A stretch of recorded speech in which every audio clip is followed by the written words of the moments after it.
आपकी योजना अचानक ध्वस्त हो जाए तो आपको कैसा लगेगा? मेरे सवाल को नादानी वाला सवाल मत मानिएगा, थोड़ा सोचिएगा। यकीनन झुंझलाएंगे, गुस्सा होंगे, दुखी होंगे। शायद अपनी योजना को ध्वस्त करने वाले सज्जन के से हम लोग चिढ़े भी, उसे कोसें भी, भला बुरा भी कहें। लेकिन आज मेरे साथ ऐसा बिल्कुल नहीं हो रहा है।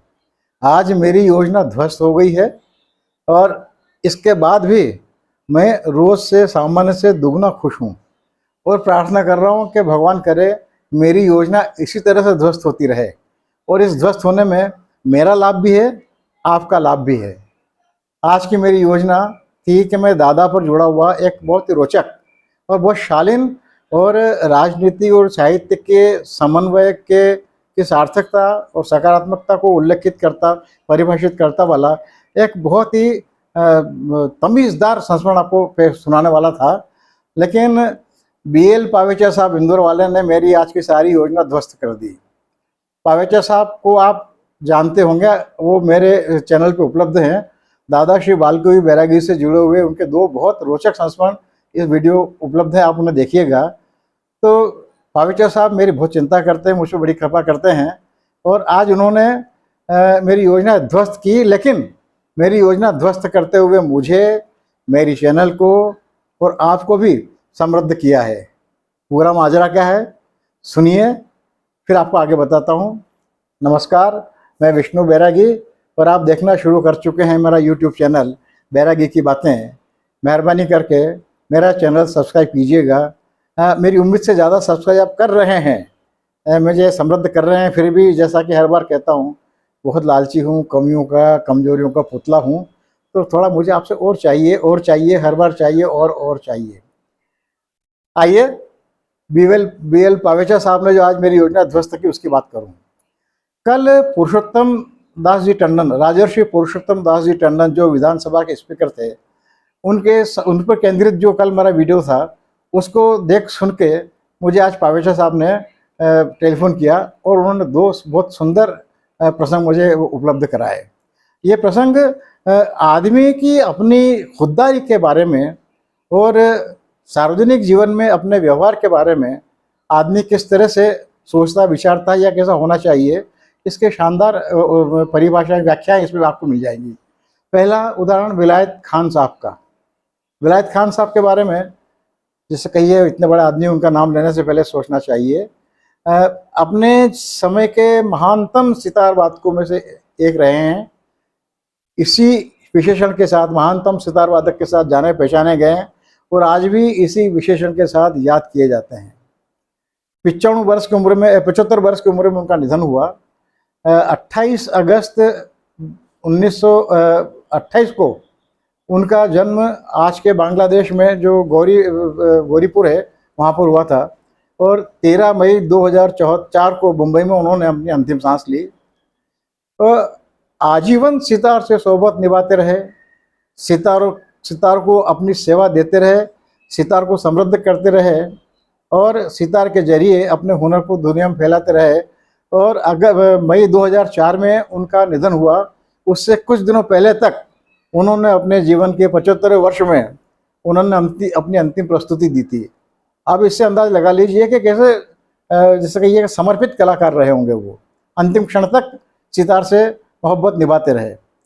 इन्हीं विलायत खान साहब को 1964 में पद्मश्री दी गई। मना कर दिया विलायत खान साहब ने। आज तो आप और हम देखते हैं कि पद्मश्री पाने के लिए कितने जुगाड़ जब में लगाए जाते, किए जाते हैं, लोग कितनी उठापटक करते हैं। लेकिन 64 में जब विलायत खान साहब को पद्मश्री घोषित की गई तो उन्होंने मना कर दिया और कहा कि मुझे चुनने वाले मुझसे कमतर लोग हैं, मुझसे बेहतर लोग मुझे चुनते तो मुझे खुशी होती। मना कर दिया उन्होंने। 4 बरस बाद 1968 में उन्हें पद्म भूषण दिया गया। आपको याद होगा कि हमारे भारत में जो सर्वोच्च सम्मान है वो 4 पायदान का है। पहली पायदान भारत रत्न, दूसरी पायदान पद्म विभूषण, तीसरी पायदान पद्म भूषण और चौथी पायदान पद्मश्री। उन्हें 4 पायदानों में से दूसरी पायदान का पद्म भूषण उन्हें जब सम्मानित दिया गया, उन्होंने तब भी मना कर दिया और कहा कि मेरा चयन करने वाले लोगों में वो क्षमता नहीं है कि मेरा मूल्यांकन कर सके। वे सितार वादन की परंपरा, सितार, संगीत और इतिहास के बारे में कुछ नहीं जानते, इसलिए ऐसे लोगों द्वारा चुना जाना मुझे पसंद नहीं है, मैं इसे नहीं लूँगा। उन्होंने पद्म भूषण भी अस्वीकार कर दिया। 32 बरस बाद 2000 में विलायत खान साहब को पद्म विभूषण, दूसरा सर्वोच्च नागरिक सम्मान उन्हें दिया गया। उन्होंने तब भी मना कर दिया, पहली नज़र में मना कर दिया। घोषणा होते ही पहली बार में कहा कि ये सम्मान मुझसे कमतर लोगों को मुझसे पहले दे दिया गया है, इसलिए मैं इसे कबूल नहीं करूँगा, अब मेरे लिए कोई मायने नहीं रखता है। और उन्होंने पद्म विभूषण भी मना कर दिया, नहीं लिया, स्वीकार नहीं किया। आश्चर्य, आप ताज्जुब करेंगे, विश्वास नहीं करेंगे। उधर कल जो वीडियो था उसमें राजर्षि पुरुषोत्तम दास टंडन ने कहा था कि मुझसे पहले सुमित्रानंद जी पंत को दिया जाना चाहिए था, क्योंकि मेरा काम तो अस्थायी है, राजनीति का काम मेरा, उनका काम साहित्य का है, और उनकी कविताएं उनके मेरे मरने के बाद भी लोगों की जबान पे चढ़ी रहेंगी। ठीक ये स्थिति उन्होंने मना कर दिया था। राजर्षि मना तो नहीं किया था उन्होंने, लेकिन उन्होंने खिन्नता प्रकट की थी। लेकिन विलायत खान साहब ने तो उन्हें 3 पुरस्कार मिले, नागरिक सम्मान, और तीनों ही उन्होंने एक के बाद एक मना कर दिए। आप और हम होते तो शायद हम एक बार भी पहली नज़र में मना नहीं करते, पहली नज़र में हाथ फैला के खड़े हो जाते। दूसरा संस्मरण सुनाया, प्रसंग सुनाया पाविचा साहब ने मनोहर राणा साहब जैसा। पहली बात, एक बात स्पष्ट कर दूं, अधिकांश लोग उन्हें मनोहर राणा बोलते हैं, वो राणा नहीं है, राणा है, ध्यान रखिएगा। संभव हो अब तक आप यदि राणा बोलते रहे हैं तो उन्हें राणा कहिएगा, वो मनोहर राणा। कुछ वर्ष पहले मनोहर राणा भी उनका जन्म हुआ था 1952 में रायबरेली में, और अभी जनवरी 2024 में उनका निधन हुआ है। माँ पर लिखे अपने शेरों के लिए उन्होंने अपनी अलग पहचान बनाई। माँ के से जुड़ा हुआ यदि कोई भी शेर कोई सुनाता है तो पहली बार में मान लिया जाता है कि ये शेर यकीनन मनोहर राणा साहब का होगा। और उनकी एक कविता थी शाहदाबा। शाहदाबा कविता पर उन्हें साहित्य अकादमी पुरस्कार से सम्मानित किया गया था। वो मूलतः गज़लों के नाम, गज़लों की वजह से पहचाने गए, उर्दू में लिखते थे, लेकिन गज़लों के अलावा भी उनके संस्मरण भी लिखे, और उनकी उर्दू में लिखे गए साहित्य का अनुवाद देश की कई भाषाओं में हुआ। पाविचा साहब ने सुनाया कि कुछ बरस पहले, कुछ बरस शायद हो सकता है, ज़्यादा बरस हो सकते हैं, वो मनोहर राणा पर केंद्रित एक आयोजन हुआ था, आप उसे मनोहर निशा कह सकते हैं, और उसका संचालन कर रहे थे इंदौर को पहचान देने वाले मेरे प्रिय भाई संजय पटेल।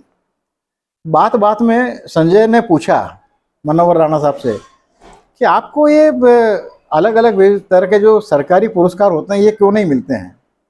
तो उन्होंने कहा था कि मैं तत्काल तो इसके बारे में कोई कैफियत नहीं दूंगा, पर आगे जो कुछ शेर पढ़ूंगा उन शेरों में आपको इसकी कैफियत मिल जाएगी, जवाब मिल जाएंगे, और आपको तसल्ली हो जाएगी। और उसके बाद में उन्होंने जो कुछ शेर पढ़े उसमें 3 शेर लोगों ने अपने आप जोड़ लिए, 2 शेर। उनका पहला शेर था, मैं हर एजाज को अपने हुनर से कम समझता हूँ, हुकूमत भीख देने को भी भरपाई समझती है। और दूसरा शेर था, अगर आदाब कर लेते तो मसनद मिल गई होती, अगर लहजा बदल लेते गवर्नर हो गए होते। मुझे लगता है वो लोगों ने जब ये शेर सुना तो खूब तालियां, पाविचा साहब कहते हैं खूब तालियां बजी, देर तक तालियां बजी। और उसके बाद फिर उन्होंने अपने हम पेशा लोगों को नसीहत दी। उन्होंने कहा, तुम्हें अहले सियासत ने कहीं का भी नहीं रखा, तुम्हें अहले सियासत ने कहीं का नहीं रखा, हमारे साथ रहते तो सुखनवर हो जाते। दोस्तों, ये दोनों प्रसंग सुन के मेरे रोंगटे खड़े हो गए, और मैंने अपने निष्कर्ष निकाले कि सच्चा कलाकार, वो कलाकार, वो लेखक हो, साहित्यकार हो, संस्कृति कर्मी हो, रंग कर्मी हो, जो भी हो, वो अपना उसका उनके पैमाने होते हैं कि अपना मूल्यांकन मैं खुद करूँगा, दूसरों को अपना मूल्यांकन नहीं करने दूंगा। दूसरा, अपने सम्मान की रक्षा में मैं सतत सतर्क रहूँगा। तीसरा, दुनिया के पैमाने खुद पर लागू नहीं करूँगा। ये मेरा निष्कर्ष है। चौथा, आप सबको मुझे मेरे इसी मिजाज के साथ कबूल करना पड़ेगा, इसी मिजाज के साथ कबूल कीजिए। और फिर वादा ये, इन सब के बाद भी मैं विनम्र रहूँगा, अपने हुनर के साथ आपकी सेवा में हमेशा खिदमत में उपस्थित रहूँगा, बदतमीज़ी नहीं करूँगा और आपका नाम खराब हो, आपका जी कसेला हो, ऐसा कोई काम नहीं करूँगा। दोस्तों, ये दोनों संस्मरण सुनकर मैं तो आज निहाल हो गया और जीवन मूल्यों से एक बार फिर नैतिक जीवन मूल्यों से, उच्च नैतिक मूल्यों से यदि मुलाकात होती है तो बहुत तृप्ति मिलती है। ऐसा लगता है कि हमने पूर्व जन्म में कोई पुण्य किए होंगे जो हमें ऐसे संस्कारवान हमें संस्मरण सुनने को मिलते हैं। मुझे अचानक याद आया, विलायत हुसैन साहब ने जब 3 बार मना किया तो तीनों प्रधानमंत्री अलग अलग थे उस वक्त में। 1964 में पंडित जवाहरलाल नेहरू प्रधानमंत्री थे, 1968 में इंदिरा गांधी प्रधानमंत्री थी, 2000 में अटल बिहारी वाजपेयी प्रधानमंत्री थे। इन तीनों प्रधानमंत्रियों का बड़प्पन देखिए, इनकी उदारता देखिए, इनकी संस्कारशीलता देखिए कि तीनों में से किसी ने बुरा नहीं माना, किसी ने विलायत खान साहब को ब्लैकलिस्ट नहीं करने दिया किया, किसी ने कोई प्रतिशोध नहीं लिया, उनकी गतिविधियों में कभी कोई रिकॉर्ड पैदा नहीं किए। और मैं सोचता हूँ आज जैसा माहौल होता और विलायत हुसैन साहब ने ये बदतमीज़ी की होती, ये जिसके धृष्टता की होती है, तो शायद उन्हें भी विश्वविख्यात पेंटर FM हुसैन की तरह परदेश में 2 गज ज़मीन तलाश करनी पड़ती। हम बड़भागी हैं कि हम ऐसे समय में हुए हैं कि हमने इन दोनों लोगों को जीवित देखा, इन्हें सुना, इनके बारे में जाना। उम्मीद करता हूँ आपको आज का ये वीडियो अच्छा लगेगा, आपकी आत्मा प्रसन्न हुई होगी। आपको अच्छा लगे तो इसका धन्यवाद BL पाविचा साहब को दीजिएगा और साथ साथ एक कृपा कीजिएगा, मेरा चैनल अवश्य सब्सक्राइब कर लीजिएगा और मुझे आप भी सलाह दीजिएगा। आपके पास यदि कोई अच्छी बात हो जो सबकी ज़िंदगी बेहतर बनाती हो, मुझे उपलब्ध कराइएगा। मैं कोशिश करूँगा कि हम अच्छी बातों को और ज़्यादा व्यापक करें। बहुत बहुत धन्यवाद, नमस्कार। याद दिला रहा हूँ फिर से, मेरा चैनल सब्सक्राइब करना बिल्कुल मत भूलिएगा।